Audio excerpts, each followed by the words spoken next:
Let me show you how to run Facebook ads with GoHighLevel.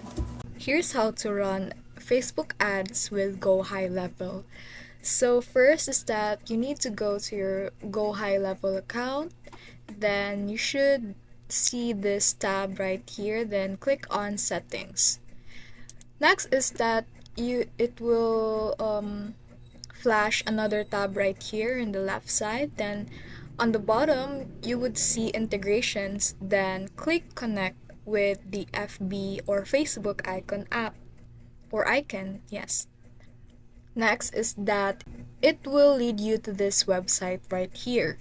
It says that you should link your Facebook account to your GoHighLevel.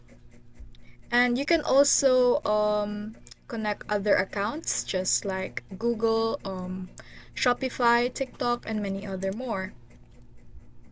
After that is that you should go to your Facebook, go to your business account, then see more ad accounts. You will type in right here. Then you should connect CRM. Connect your CRM to deliver your lead generation ads to people most likely to convert.